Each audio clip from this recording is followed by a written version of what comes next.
దాటలేదు. కానీ Congress party ఏదైతున్నదో only in this 10 months this government got recruited 50,000 to 60,000 employment అని చెప్పండి. అంటే నిరుద్యోగ యువతలకు హోప్ క్రియేట్ చేసి, నిరుద్యోగ యువతలు ఏదైతుందో ఒక హోప్ క్రియేట్ చేసి, ఎన్నికల వాగ్దానం అనేది కాకుండా ఏదైతుందో వీళ్ళ ప్రాక్టికల్ కూడా ఏదైతుందో నిరుద్యోగ యువతకు అండగా నిలబడే విధంగా ప్రభుత్వ రిక్రూట్మెంట్ ఒకవైపు, దాంతో పాటుగా ప్రైవేట్ సెక్టర్లో కూడా ఎంప్లాయ్మెంట్ కలిగింపచేయడానికి, ఇలా విద్యకు సంబంధించే కానీ విద్యా నాణ్యత ప్రమాణాలు పెంపొందింపచేయడానికి కానీ skill university ATC ITI upgradation కానీ ఇవన్నీ కూడా ఏదైతుందో గవర్నమెంట్ ప్రోగ్రామ్స్ అన్ని ప్రజల్లో పాజిటివ్ సంకేతాలు ఇస్తుంది.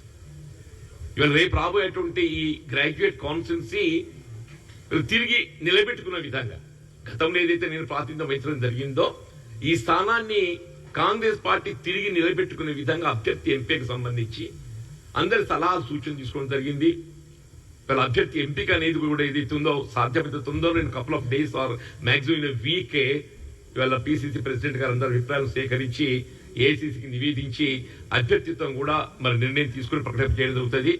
And we're confident this election ఇదేదైతుందో పిసిసి ప్రెసిడెంట్ మహేష్ కుమార్ గౌడ్ గారు బాధ్యత చేపట్టిన తదుపరి ముఖ్యంగా పట్టభద్రులకు సంబంధించిన నియోజకవర్గం శాసన మండలి కాబట్టి గతంలో కాంగ్రెస్ పార్టీ ప్రాతినిధ్యం వహించింది కాబట్టి దీన్ని నిలబెట్టుకోవడం ఏదైతుందో కాంగ్రెస్ పార్టీకి అత్యంత ప్రాధాన్యత సంతరించుకుందని చెప్పంటారు. అది నిలబెట్టుకోవడానికి కొరకు అందరం కూడా సమిష్టిగా కృషి చేయడం జరుగుతుంది. దానికి సంబంధించి వల్ల ఈ సమావేశం నిర్వహించుకోవడం జరిగింది. అందరూ కూడా సలహా సూచనలు ఇవ్వడం జరిగింది. దీపాదాస్ మున్షి గారు ఏదైతుందో ముఖ్య అతిథిగా వారు పాల్గొని అందరి అభిప్రాయ సేకరణతో పాటుగా అభ్యర్థిత్వ నిర్ణయం కూడా త్వరలో తీసుకోవడం జరుగుతుంది. Party will decide who will contest and who will be the candidate అనేది పార్టీ డిసైడ్ చేస్తుంది. ఐఎమ్ సారీ, నా సీట్ అనేది కాదమ్మా, నా సీట్ అయినా అలా పార్టీ నిర్ణయించింది. నా సీటు నేను నిర్ణయించుకోలేదు, నా సీటు పార్టీ నిర్ణయించింది. ఇవాళ కూడా ఎవరు అభ్యర్థి అనేది ఇదితో పార్టీ నిర్ణయిస్తుంది. కాంగ్రెస్ పార్టీకి ఒక సాంప్రదాయం ఉన్నది, ఎవరికి వారు అభ్యర్థులు ప్రకటించుకోవడం కాదు.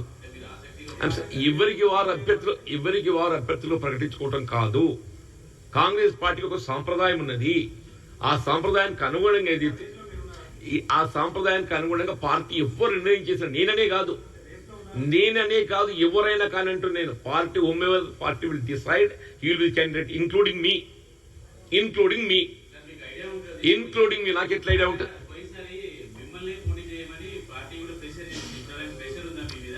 పార్టీ ఈస్ టేకింగ్ వ్యూస్ నాతో కూడా మాట్లాడి సంప్రదించింది. డెఫినెట్లీ పార్టీ ఏదైతుందో